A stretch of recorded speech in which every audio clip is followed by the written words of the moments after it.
Wapenzi waumini, khutba yetu ya leo inatuzungumzia siri ya saumu. Saumu ina siri gani katika maisha? Kwa sababu kwa kuijua siri ya saumu ndio watu wanabaki na ibada zile za saumu baada ya saumu mwezi wa Ramadhani kuondoka. Kwa kujua siri ya saumu ndio watu wanabaki na tabia njema za saumu baada ya Ramadhani kuondoka. Kwa kujua siri ya saumu ndio inabaki imani ile inayotakikana iwepo kwa kila muumini baada ya Ramadhani kuondoka. Matatizo ya leo yaliyopo kwa saumu ya Ramadhani, alhamdulillah, kila mmoja anautambua mwezi mtukufu wa Ramadhani, lakini kuutambua kwake hataki kuhusisha na lengo lake. Ramadhani imefungamanishwa na kitu. Allah alipotaja shahru Ramadhani, kuna kitu amefungamanisha nacho, kama kwamba ukiukubali mwezi wa Ramadhani, ishi na maisha ya kitu hiki. Allah asema shahru Ramadhana alladhi unzila fihi alquran, unzila fihi alquran. Mwezi wa Ramadhan ndiyo mwezi ambao umeteremshwa Qurani. Sasa una nini mwezi huu kwa kuteremshwa Qurani? Qurani ina nini? Hudan linnas, ili iwe ndiyo muongozo wa watu wote. Kila muumini uwe mwaka wake mzima unaongozwa na ile Qur'an. Hudan linnasi wa bayinatin min alhuda wal furqan, na Qur'ani iwe ndio ubainifu wake wa kumwekea mambo wazi. Akitajiwa moto anauona moto kwa sifa zake, akitajiwa pepo anaiona pepo kwa sifa zake, akitajiwa sharia anaziona faida ya sharia yake, akitajiwa kitabu anakiona, akitajiwa Mtume Muhammad sallallahu alaihi wasallam anamtambua ni nani katika maisha yake. Hudan linnasi wa bayinatin min alhuda wal furqan. Lakini pia Allah akasema wal furqan, licha kwamba inambainishia ule muongozo wake wa maisha, pia inampa akili ya kuweza kutofautisha upotevu na haki, batili na haki na batili, kuweza kutofautisha baina ya kheri na shari, kuweza kutofautisha baina ya kizuri na kibaya. Akijua Ramadhani hii ndiyo malengo, basi ndipo pale kila Ramadhani ikisonga atakuwa yuwazidi kuingia katika mfumo wa saumu.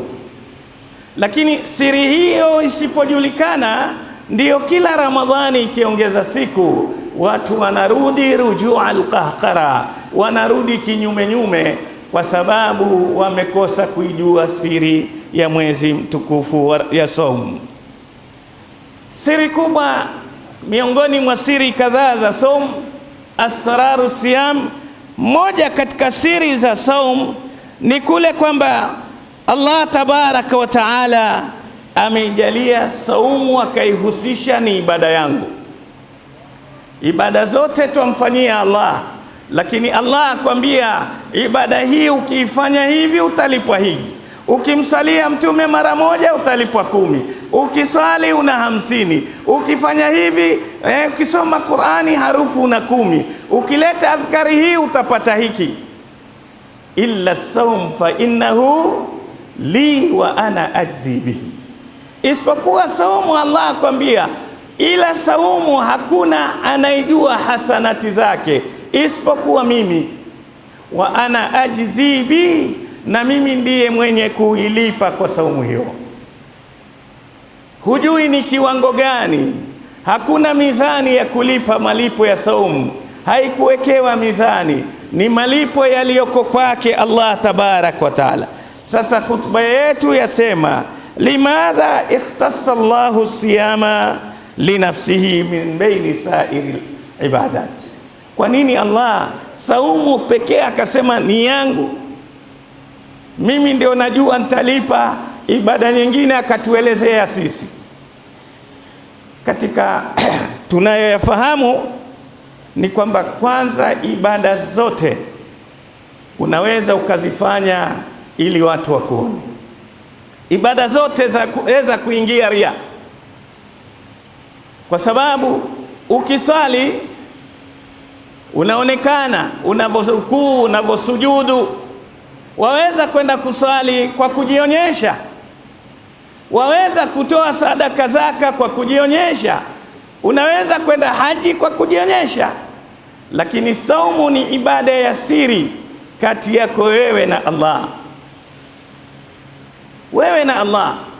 Labda tulipofunga Kiswahili ndio wenyewe tukaitangaza na wetu farga some anada yom, watangaza kwa sasa ni wewe atangaza, lakini Allah amekujalia ibada ya saumu ni siri yako.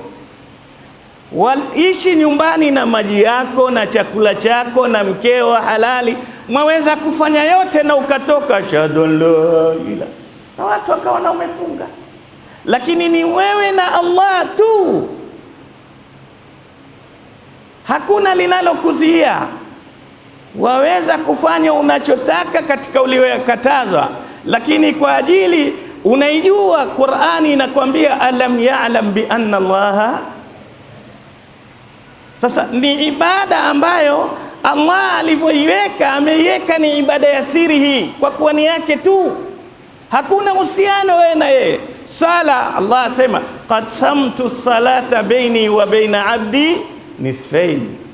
Hii sala nimeigawa sehemu mbili, nusu yangu, nusu ya mja wangu. Wali abdi ma saal.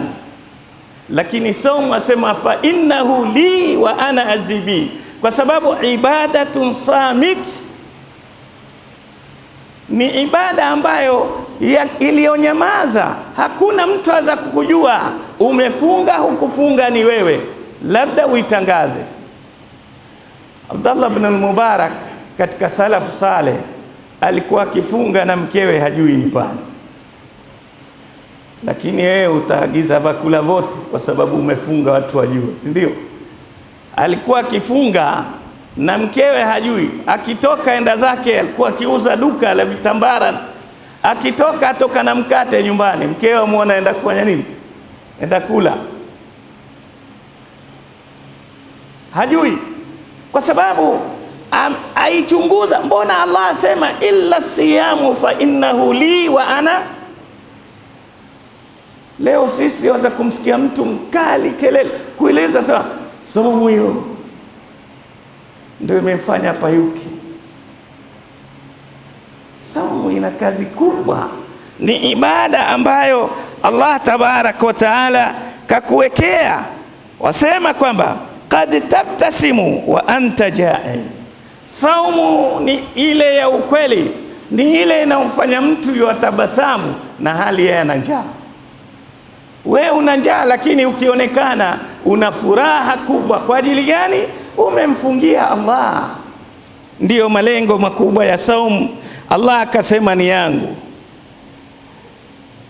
Lakini pia lengine katika saumu ni kwamba Allah tabaraka wa taala akasema ni yangu, kwa sababu malipo yake hakuna anayejua. Kiwango cha malipo ni kikubwa zaidi. Allah tabaraka wa taala kaitaja saumu vile vile kwamba ni yangu mimi, kwa sababu saumu ndio ibada ndefu, ibada ya kuendelea. Swala ukianza Allahu akbar umeanza swala, ukisema assalamu alaikum umemaliza swala, uko nje ya swala. Lakini saumu umefunga alfajiri, ukaingia kazini, wafanya biashara, wewe uko ndani ya ibada bado. Umelala kupumzika, uko usingizini, bado uko kwenye ibada ya saumu. Utakavoshughulika mchana mzima, wewe uko ndani ya ibada, unaandikiwa unafanya ibada. Ni kwamba ni ibadatun mustamir, ni ibada ya kuendelea, haikatiki kwa siku mzima. Ajruka ajrul anfas, kiasi pumzi zinavyopanda na kushuka ndivyo unavyoandikiwa thawabu. Ndio Mtume Muhammad sallallahu alaihi wasallam akasema, mwenye kufunga siku moja kwa ajili ya Allah anatengwa na moto miaka 70. Ile saumu ya sunna ya siku moja ukaifunga, basi unaekwa mbali na 70 kharifa, mbali na moto miaka 70. Ukafunga tu Jumatatu na Alhamisi, kwa mwaka wewe uko kilomita ngapi na moto mbali? Ni ibada anayoipenda Allah tabaraka wa taala. Kwa kuwa ni ibada inayompendeza Allah tabaraka wa taala, ndiyo Allah akasema illa sawm fa innahu li wa ana ajzi. Siri ya pili kikubwa kinachomsumbua mwanadamu katika kufunga ni kiu. Jioni ataka kunywa maji yote, atakufanana na ngamia kwa sababu ya kiu. Allah tabaraka wa taala, kwa kuwa hii kiu ndicho kinachosumbua sana, akakuwekea pepo inayoitwa kata kiu. Watu wengi wanajua lisaim kwamba mfungaji yadkhulu baba aljannati tuqalu lahu arrayyan, ataingia mlango wa pepo unaoitwa Rayyan. Ma maana arrayyan? Arrayyani min array. Rayyani ni neno limetokana na kuburudisha. Huu ni mlango wa pepo. Kazi yake katika mlango huu wataburudishwa wafungaji. Mmoja katika wema wafasirina wa Qur'ani wasema, Allah tabaraka wa taala anaposema kulu washrabu hani'an bima aslaftum fil ayami alkhaliya, kuleni na munywe mukipongezwa kwa yale mlokuwa mlioyapitia. Anasema mliopitia kuhusu kiu kali ya saumu, kwa kuwa mlikuwa mkiishi na imtina, mlikuwa mkijikataza katika maisha yenu mchana wa Ramadhani, na maji mtakwenda kuingia kwenye pepo ambayo kazi yake ni kuwaburudisha. Waonaje mwenye kiu kali akipambana na maji yaliyobaridi kidogo mazuri, maji safi, anasikia raha kiasi gani? Allah tabaraka wa taala, kama unavyoumia kwa kiu mchana, amekuwekea pepo fil jannati babun yuqalu lahu Rayyan la yadkhuluhu illa saimun. Kuna mlango unaoitwa Rayyan, mlango wa pepo ya kuburudisha watu, hawaingii wengine isipokuwa wafungaji. Allah tabaraka wa taala kasema illa sawm fa innahu li. Ina maana kwamba ibada zetu zote zimefungamana na haki za watu.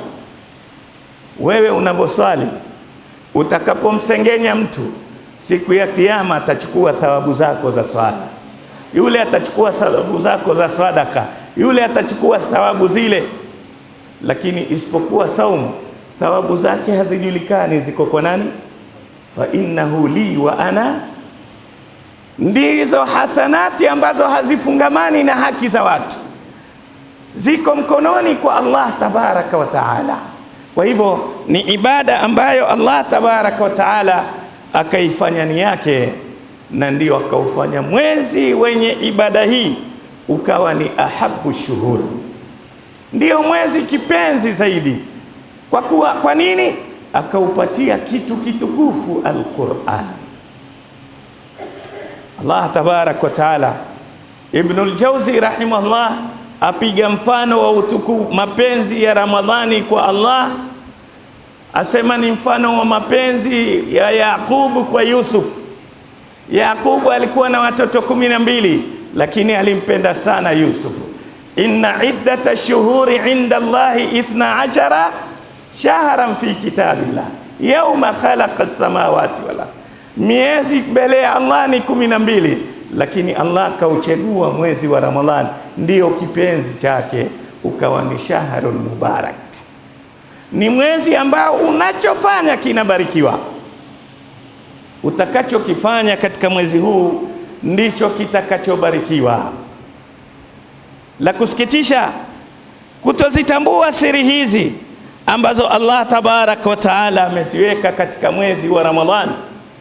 Leo sisi twaishi kama maisha ya afadhali kuku anaishi vizuri ambaye hana akili, na ukitaka kumdharau mtu ambia kichwa cha kuku. Waswahili wamempa majina tofauti kuku, maneno tofauti. Kichwa cha kuku hakipigiki kilemba. Kichwa cha kuku ni mtu, yani ni katika viumbe ndege, hana thamani. Lakini leo sisi maisha yetu yanashindwa na kuku. Kuku, umetembelea shamba ukapewa zawadi kuku, ukaja naye nyumbani ukamfungia.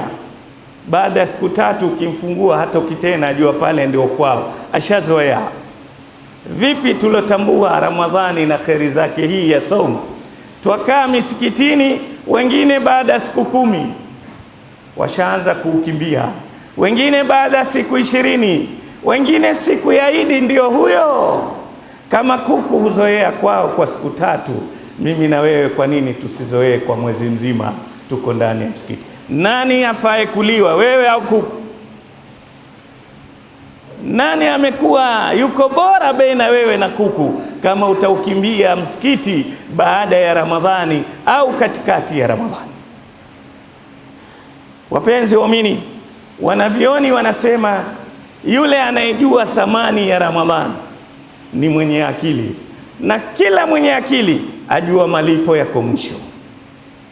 Kila mwenye akili ajua ushindi ni mwisho, hakuna ushindi wa mwanzo. Sasa ikiwa wewe umekuja kufunga waswali kwa ajili ya kutaka thawabu, kwa nini halafu ukimbie na mwisho haujaja?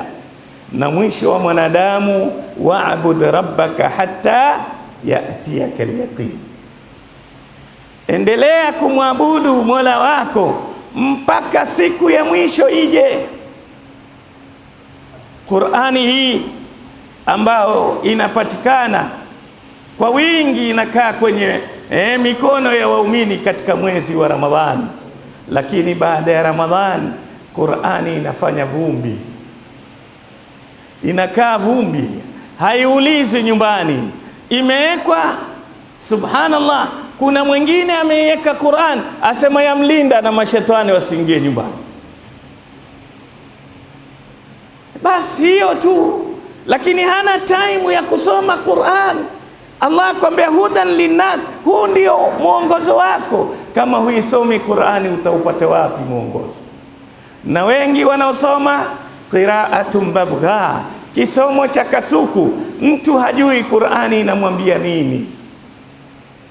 Ingekuwa lau tungejua kwa aya hii hudan linnasi wa bayinatin minal huda wal furqan, kila nyumba kwa asiyejua lugha ya Qur'an kungekuwa na tafsiri ya Qur'an, angalau hulali ila kuipata aya moja.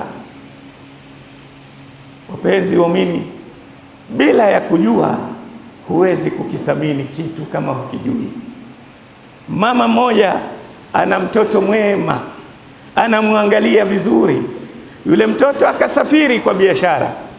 Alipokwenda, lakini kwa hikma yake aliandika cheki kadhaa akamwachia rafiki yake, akamwambia nasafiri, nikichelewa zaidi ya mwezi basi utakuwa hizi cheki sha kusainia moja moja umpelekee mama kila mwezi $1000. Na kweli ilitokea, sababu akawa yule bwana hawezi kurudi, akafungika kule. Mama akatumia hela zile alizoachiwa akamaliza, njaa ya muua. Kijana wake maarufu mtaani, mtu mwema, wanamjua anavyoishi vizuri na mzazi wake bali na majirani. Wakitoka imamu akamkuta mama yuko nje yuwaomba asaidiwe chakula. Wakashtuka wale maratibu, mamake fulani anaomba, mtoto wake alivyo mzuri. Wakamsogelea wakamuuliza, akasema alisafiri ila amekosa kurudi, sina kitu, imebidi nije nitafute kuomba chakula hapa. Imamu akamwambia, mtoto wako hajakuletea chochote? Asema, isipokuwa kuna bwana uniletea bahasha, ndani kuna kijikaratasi kimechorwa choro. sahihi cha 8, miezi 8, kila mwezi uniletea, nimeziweka pale, sijui. Akamwambia twende. Walipokwenda, kila karatasi ni cheki ya $1000. Kitu gani kilimfanya huyu mama aishi na njaa aje aombe? Kwa sababu hajui kilichoandikwa. Qur'ani jamani, kazi yake ya kwanza ni kusomwa, kazi inayofuata ni kujua maana, kwa sababu Allah asema Qur'ani ni mubarak. Kwa nini ina baraka? Liyadabbaru ayati, ili watu wapate kuzingatia aya zake, waliyatadhakkara ulul albab, na waweze kuzingatia, kuwezeka wale wenye akili. Kama huijui maana utaizingatia nini? Qur'ani imeshinda kubadilishwa kwa sababu Allah ameihifadhi Qur'ani. Inna anzalna ilayka dhikra wa inna lahu lahafidhun, tumeihifadhi. Hifadhi ya Qur'ani imekuja kwa kutambulika. Maana yake mtu aweza kusoma aya alafu akarudi akaona hapa haingiani, hapa kuna mali nimekosea, na kweli akifungua amekosea. Myahudi mmoja alifikiria namna ya huu ulimwengu ataumaliza vipi Uislamu. Akasema njia ya kwanza ni Qur'ani kuiondosha au kuiharibu. Akaifikiria ataiharibu vipi, akatunga msahafu wake kupunguza kila aya zilorudia mara 2 kufanya ibaki moja tu. Akajaribu, akaona amewahi, kuna aya nyingine zimekariri, kuna aya zimekariri zaidi. Fabi ayi alai rabbikuma imekuja mara nyingi. Akazipunguza ukawa msahafu. Akasema sasa nitawashawishi Waislamu, nitaambia kwanza hii ndio njia itakuwa rahisi kuhifadhi, kwa sababu aya zitakuwa chache, zile zilokariri zote nimezitoa. Akawa yuaja mjini sasa kuuza fikra yake. Akakutana na kijana ya chunga mbuzi, mchungaji mbuzi. Akasema ngoja kwanza nifanye pilot project, niangalie itafaulu hapa kwa huyu mchungaji. Kama hawa wenye akili za mbuzi hatoshtukia basi, lakini akishtukia huyu ina maana kwa wasomi sifaulu. Wakasalimiana, unafanyaje? Amwambia niona nachunga mbuzi, na wewe? Akamwambia bwana, mimi nina zawadi kwa Waislamu. Akamweleza ile hali kwamba amezipunguza, haoni faida kuja vitu vili, nimepunguza haya zibaki moja moja. Yule kijana akamwambia sawa. Sasa yule kijana akamwambia basi, kabla hujaenda kwa wasomi kuwapa rai, mimi nianze kupunguza. Akafurahi sana, akamwambia sawa, tupunguze.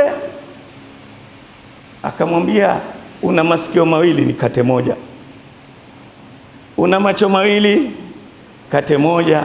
Una mikono, si tumesema hakuna haja kwa vitu viwili, aya 2 ni kupoteza wakati, baki moja moja. Tuanze na wewe kwanza, una macho mawili, una masikio mawili, una mikono miwili.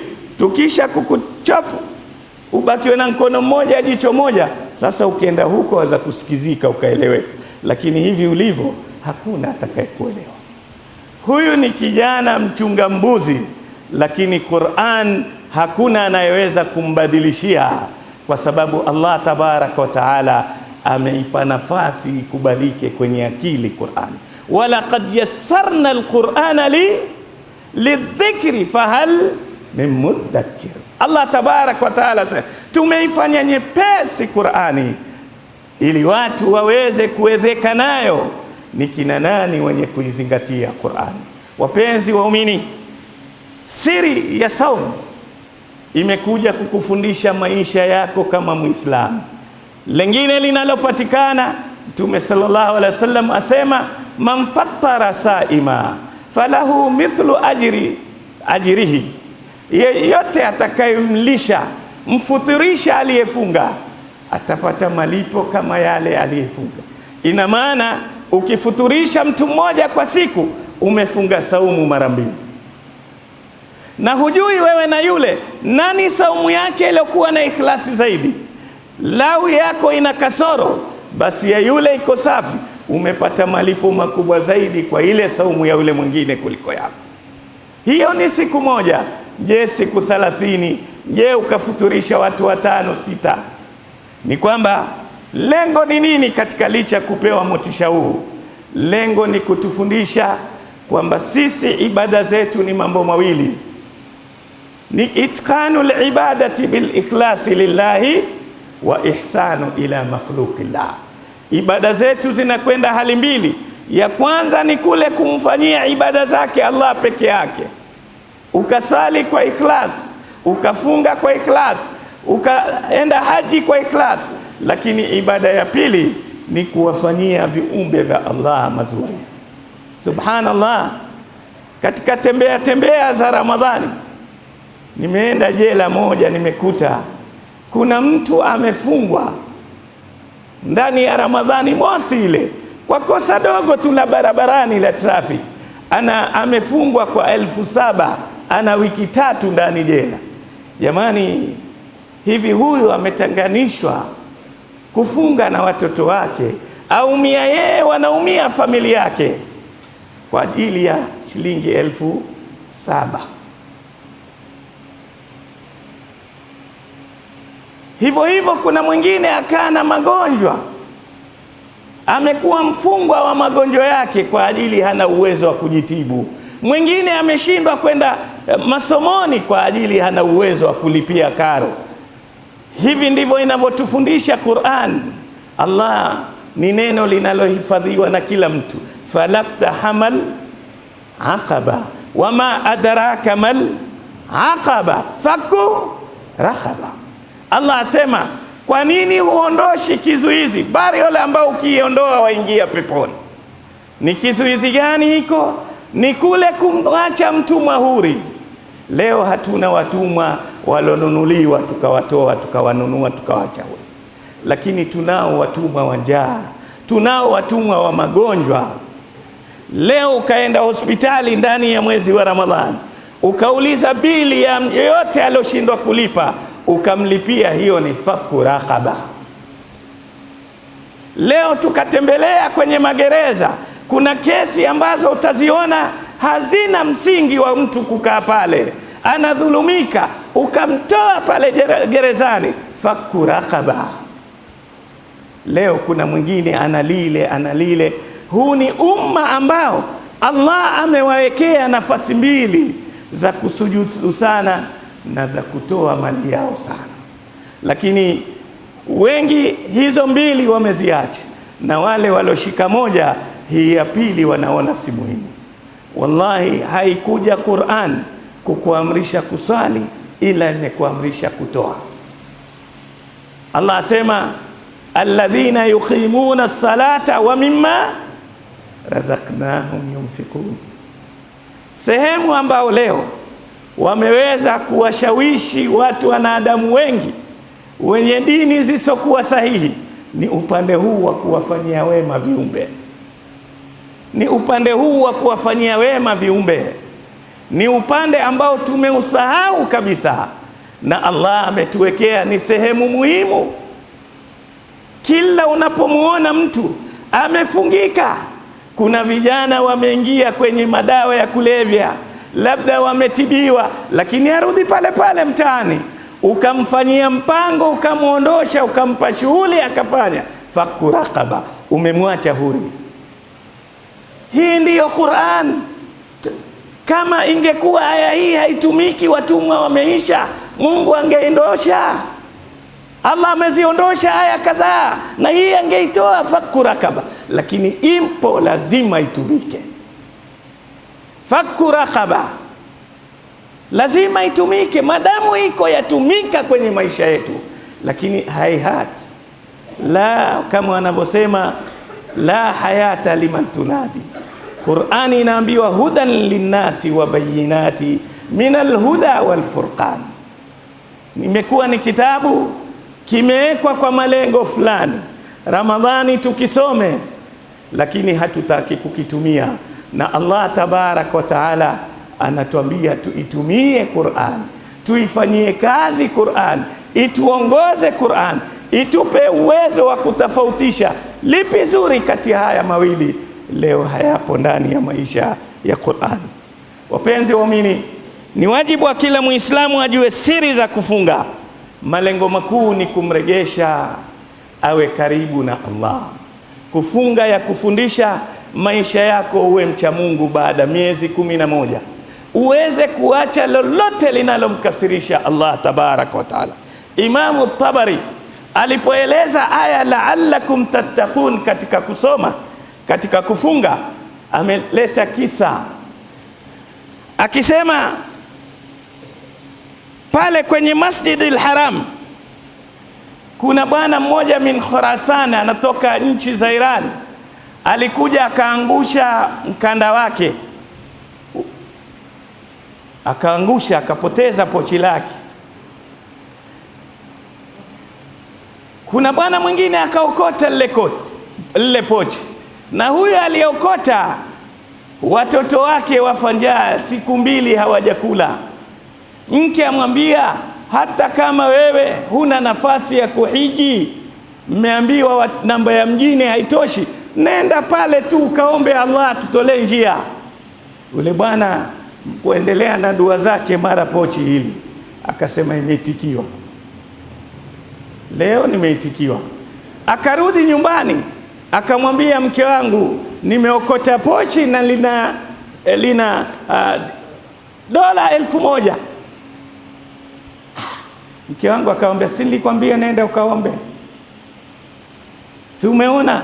Akamwambia, lakini nimeokota kwenye ukumbi wa haram, na pale ni haramu kutumia utakachokiokota pale. Sasa akamwambia, nenda kuuficha tena mbali, nenda kuuzika huu ili shetani asinichezee, tutafute mwenyewe. Aliporudi asri, yule mwenye pochi atangaza, asema, jamani, nimepoteza pochi langu, akiba yangu yote nimepoteza kwenye pochi hilo, kwenye mkanda huo.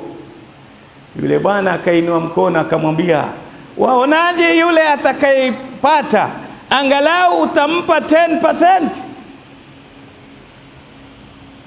Akamwambia, hapana, si haki yake, ni yangu, wala sikuwa na nia kumpa yeye, mwenyewe likonitumie mimi. Yeye atoe kama mcha Mungu, hana ucha Mungu basi namwachia Mungu. Akarudi jioni akampunguzia, kila akimwambia yule amwambia hapana, hana haki ya kuchukua chochote, ila akimwogopa Mwenyezi Mungu, Mwenyezi Mungu atamfungulia, kwa sababu asema, waman yattaqillaha yaj'al lahu wa yarzuqhu min haythu la yahtasib. Ilipofika jioni, yule bwana mke wake akamwambia, hivi utaona watoto wako wanakufa na hali Mungu amekupa? Waswahili husema cha kuokota si cha kuiba. Akamwambia, Mungu hajanipa kwa sababu hii sio halali yangu, na Mungu mimi atanipa halali yangu, sio hii. Akarudi jioni akamwambia, shekhe, basi angalau umpe dola 10 tu. Akamwambia, hapana nzangu bwana, hujui nilizipata kwa tabu vipi, wewe nawe tafuta chako, Mwenyezi Mungu, muogope Mungu. Akamwambia, twende nyumbani. Akampatia lile pochi. Alipozifungua ziko sawa, akamwambia, babangu amekufa na akanitaka mimi nije haji wakati wa sakaratul maut, na akanipa amana hii. Alikuwa na dola 10,000, akanambia nichukue dola 1,000 nikatoe sadaka, lakini mtafute mcha Mungu. Barabara nzima nimefanyia watu mtihani, nimeipata, wa man yattaqillaha yaj'al lahu, iko kwako, hizi ni zako. Hii ndiyo kazi aloiweka Allah katika saumu, kutiba alaikumus siyam kama kutiba ala alladhina min qablikum la'allakum. Hakuweka jambo lingine, ila asema mukifunga mtapata uchamungu duniani, uchamungu utakusaidia. Sura moja yataja faida 5 za uchamungu. Wa man yattaqillaha yaj'al lahu makhraja wa yarzuqhu min haythu la yahtasib. Wa man yattaqillaha yaj'al lahu min amrihi yusra, mwenye kumwogopa Allah atapata wepesi katika maisha yake. Waman yattaqillah nukaffir anhu sayiati, tutamsamehe madhambi yake.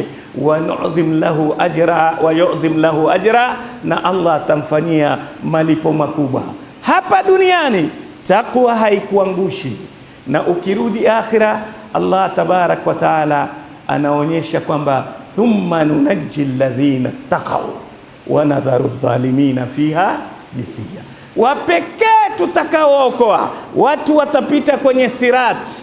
Sirat ni nyembamba kama makali ya upanga, kama vile uzi, utakanyaga hapo, na chini ni moto wa Jahannam. Allah sema thumma nunajji alladhina taqaw, tutakaowafanya wapite salama hapa ni wale watakaoibeba taqwa, walioambiwa la'allakum tattaqun. Aqulu ma tasma'un wa astaghfirullah li wa lakum wa lisairil muslimin fastaghfiruhu innahu huwal ghafurur rahim wa huwal barrul karim.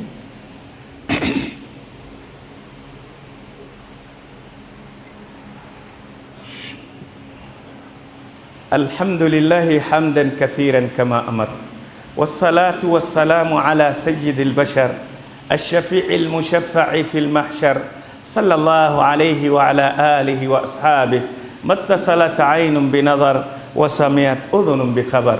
اتقوا الله عباد الله فإن الله مع المتقين.